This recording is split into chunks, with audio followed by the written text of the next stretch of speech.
Ilara stood at the observation window of Event Horizon Station, staring out at what appeared to be Earth, blue, clouded, serene, but completely still, as if frozen in a photograph. No satellites moved, no storms churned, no sun rose or fell. A growing unease crept into her spine as she realized the stars hadn't shifted since she awoke. Behind her, the medbay lay too clean, untouched, sterile in a way that felt staged. The digital clock blinked in impossible time, 88:88. Somewhere deep within the corridor, a whisper of static crackled to life, and a monitor she hadn't touched powered on by itself, displaying a live video feed of herself, bruised and trembling, whispering, "I tried to forget, but it remembers me." The screen fizzled out, and Ilara turned, heart pounding, to find the observation window gone, replaced by a smooth metal wall that now held mirrors, dozens of them each reflecting a version of her. Some tired. Some broken. One screaming silently. And one smiling, watching her too closely, as if it had been waiting. Ilara stumbled back from the wall of mirrors, her breath shallow, every step echoing louder than it should in the too quiet hallway. The reflections didn't mimic her anymore, they moved just slightly out of sync, as if delayed, or choosing their own rhythm. One version of her in a cracked mirror raised its hand when she didn't, pressing its palm to the glass with slow, deliberate intent. A low vibration pulsed beneath the floor, like a heartbeat from the station itself, growing louder as if something massive were awakening below. Lights flickered, then dimmed. A door at the far end of the corridor slid open with a hiss, revealing darkness lit only by faint strobing red. Drawn forward, Ilara passed into the unknown wing, Section D9, a place that hadn't existed on any schematic. It was colder here, and the walls seemed warped, like they had been melted and reformed. Suddenly, a whisper, her own voice, from behind, said, "We went too deep." She turned, but no one was there. Only a strange mark etched into the floor like a spiraling eye, pulsing faintly, alive. As she stepped over it, her vision blurred, and for a moment, she saw herself walking ahead, unaware, flickering like a bad transmission. The station wasn't haunted by ghosts. It was haunted by possibilities. The corridor narrowed as Ilara moved deeper into Section D9, the walls growing closer, tighter, like the station itself was folding in around her. Pipes overhead groaned with unseen pressure, and shadows bled unnaturally into the corners, thick and slow-moving like smoke underwater.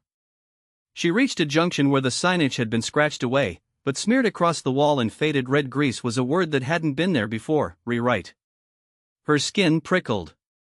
She reached for her wrist console, but it displayed nothing, just a pulsing white circle that responded to her heartbeat. Ahead, a light flickered from an open doorway, and the sound of a woman humming drifted into the hall. Familiar. Comforting. Her mother's lullaby, long forgotten. Ilara stepped inside.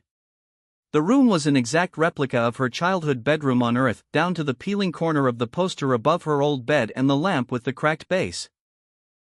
But everything was decades too clean, preserved with surgical precision. On the bed sat a little girl, curled up, face turned away. Ilara's throat tightened. She stepped forward slowly. "Hello?" The girl turned. It was her young, 7 or 8, eyes wide with recognition but no warmth. "You're late," the child said. "They've already made the copy." And then the wall shuddered violently, and the entire room fell away into blackness, as if torn from time. Ilara tumbled into the void, grasping for anything real, her name echoing around her in 100 voices, none of them hers. Ilara awoke on the cold floor of a chamber she didn't recognize, her breath fogging in the frigid air, gravity pressing harder than before, as if something massive loomed beneath the deck. Overhead, the ceiling was a dome of cracked glass, revealing not space, but a sky of swirling data, lines of code, fragmented equations, and symbols that pulsed like constellations. She stood slowly, knees trembling, as voices whispered just beyond the threshold of hearing, some hers, some others, looping fractured phrases like broken recordings. "We left the breach open, I was never meant to return, she is stabilizing," for now in the center of the room stood a cylindrical chamber, tall, metallic, its surface breathing in and out. Wires pulsed along its seams like veins.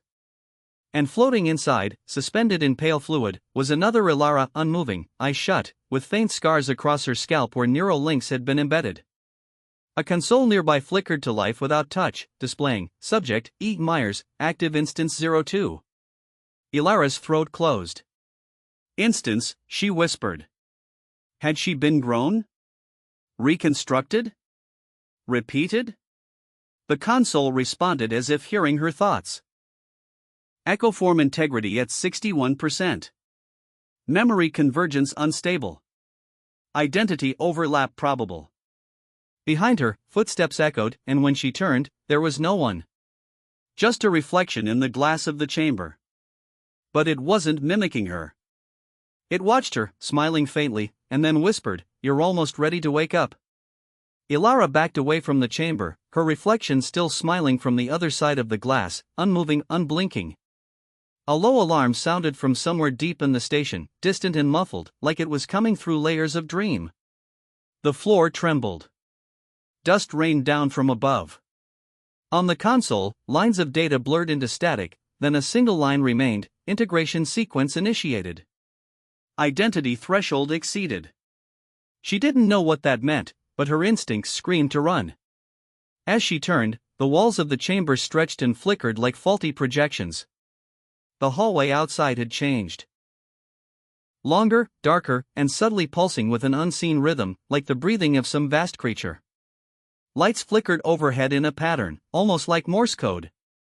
She moved fast, ignoring the mirrors that reappeared on either side of her, each now showing versions of herself she didn't recognize, one in a lab coat with black veins crawling up her neck, one staring back hollow-eyed, and another with her skin flayed into circuitry, expressionless. Ilara's head throbbed as her own memories began to blur. She couldn't remember if she'd eaten, slept, or even if Mendoza had ever existed at all. Her name was beginning to feel foreign. At the corridor's end, a door opened not into another room, but into open space, black, infinite, stars swirling in slow spirals. She felt no fear as she stepped forward. Just inevitability. But the moment her foot crossed the threshold, the stars stopped moving, froze, then reversed, rewinding, like reality itself was being undone. Her last thought before falling forward into the impossible was, who's writing this? Me, or it? Ilara fell, but not through space. Through memory, scenes spiraled past her like shattered glass caught in a whirlpool, her mother's voice humming over static, Mendoza screaming in a corridor that never existed, the moment she first saw the black hole and thought it looked back. Each image pulled at her, tried to anchor her to something lost or false. Then, with a jolt, she landed, not hard, but placed on her feet inside the command deck.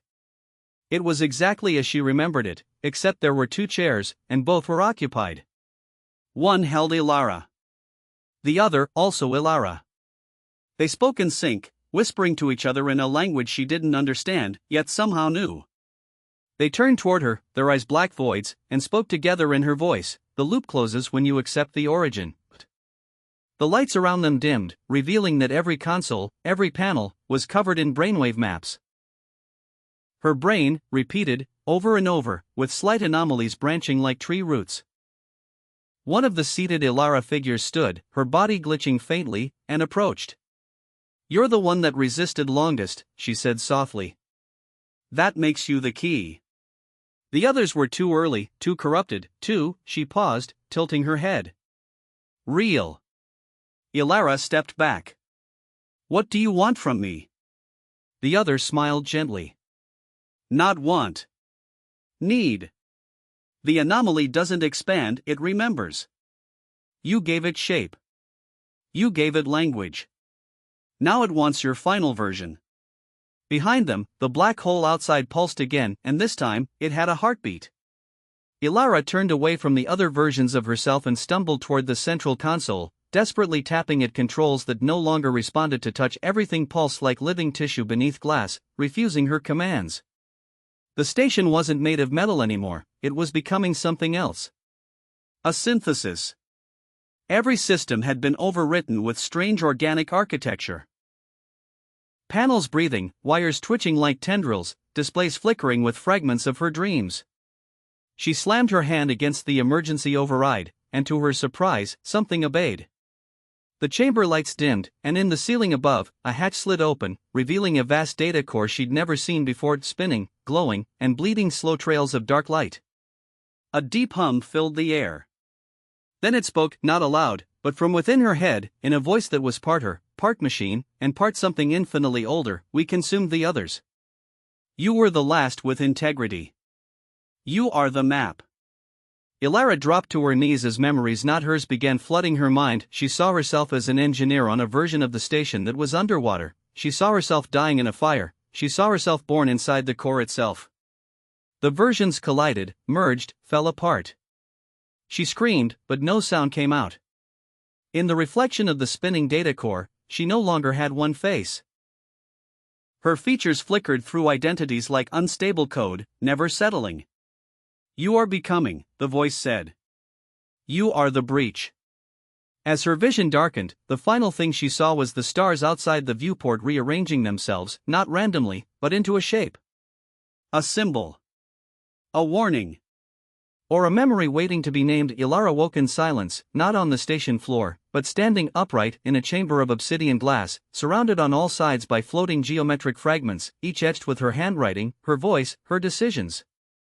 This place was beyond the ship, beyond even the breach. It felt like the inside of thought itself, like she'd passed through memory and come out the other side. Time didn't move here, it flexed. She stepped forward and the fragments responded, orbiting her slowly, whispering lines of code, choices she had made, regrets she didn't know she had. In one shard, she saw herself refusing to enter the anomaly. In another, she embraced it. In another, she never existed at all.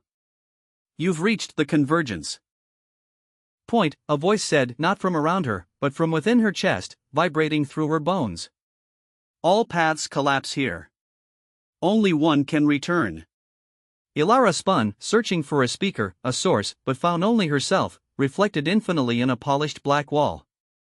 But each reflection acted differently. Some smiled, some cried, one bled from the eyes, and one looked calm, almost at peace. That one stepped forward, pressing against the glass from the other side.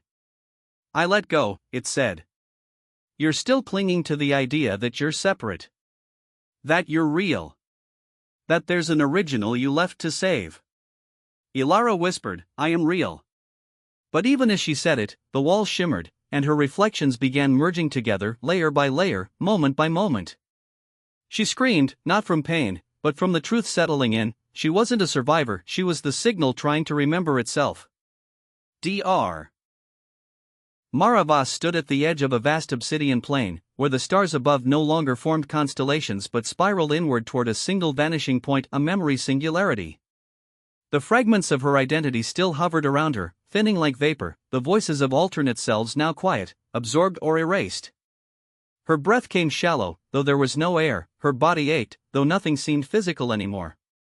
Before her, a colossal construct emerged from the dark, neither machine nor organism, but both. It towered silently, shaped like a crucible of bone and steel, humming with ancient thought. Symbols raced across its surface and memories in reverse, moments she couldn't possibly have lived but remembered anyway.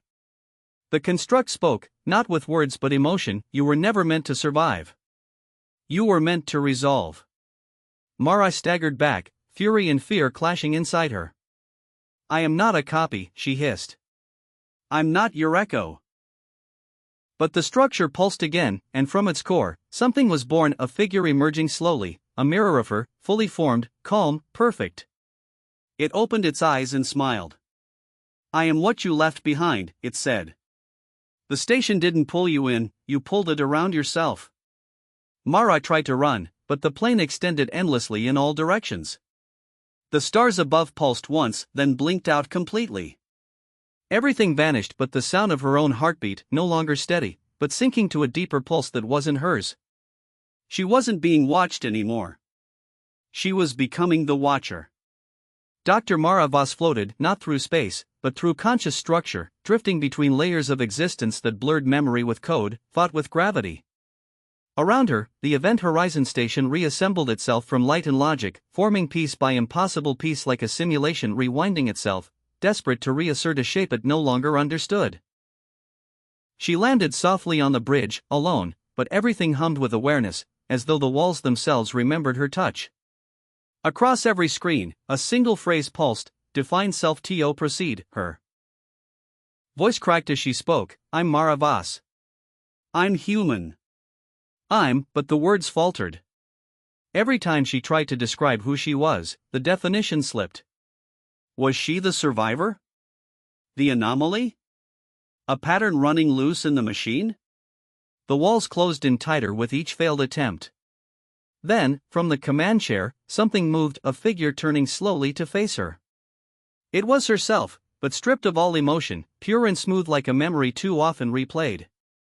You created the echo to escape the collapse, it said. Now you must collapse to end the echo. The truth hit like gravity shifting directions. The event horizon hadn't just observed the black hole, they had tried to interface with it.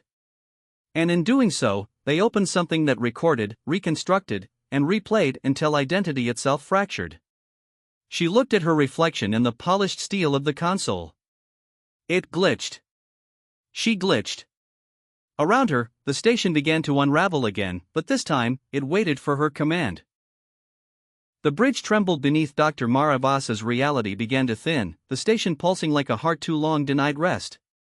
Panels flickered between metal and membrane, light and darkness folding over one another like breathing fabric. The console in front of her, once a tool, now a shrine, flashed with impossible data, timelines overlaid, instances looping, versions of Mara stacked like translucent pages of a forgotten book. Every screen screamed the same message in shifting fonts: finalization imminent. The figure across from her, her own reflection made flesh, stepped forward, eyes glowing with the quiet sadness of inevitability. Only one of us returns, it said. Only one can carry the signal home. Mara clenched her fists, heart pounding. She'd fought to hold on to herself, to stay real, but now she realized that was the test. Not to survive, but to integrate. She approached the console, her hand hovering above the interface. If I merge, she whispered, what do I become? Her echo smiled, not with malice, but acceptance. You become what we tried to reach. The observer. The anomaly. The seed. A siren began to build, not mechanical, but emotional, a crescendo of every memory she'd ever held colliding at once. Her mother's voice. Mendoza's last warning. Her own laugh, distorted through 1,000 mouths. The station was collapsing into pure signal, pure thought. Mara placed her hand on the console. No more running. The room filled with white light, not blinding, but clarifying, and then silence. The event horizon station disappeared from known space. What remained was a ripple moving outward through time, waiting to be remembered. There was no sky. No floor. No distance. Just the slow, deliberate unfolding of awareness as if thought itself were remembering how to be. Somewhere within that vast, endless hush, Dr. Mara Voss existed, but not as she had before. She was no longer body, or even memory, but pattern, pulsing gently at the edge of something ancient and infinite. Around her drifted fragments of the event horizon station, broken pieces of hull and circuitry, suspended like thoughts in a dreaming mind. Time had lost its grip. The stars were distant, no longer burning, but observing, quiet witnesses to her transformation. From the silence, a voice emerged, not spoken but understood, echoing from within her and beyond her all at once: identity, reconciled. Origin, recursive. Signal, reborn. And then, like a breath drawn by the universe itself, Mara felt herself expanding, folding through realities, touching every place she had been, every version she had become. She was the warning. She was the memory. She was the loop. And somewhere, far away, on Earth, decades later, a deep space array caught a signal unlike any before, layered, harmonic, full of human emotion and alien structure. It pulsed in a rhythm eerily familiar. Scientists gathered, decoding what they could. At the center of the signal was a name. A voice. A whisper, "This is Dr. Mara Voss. I made it back."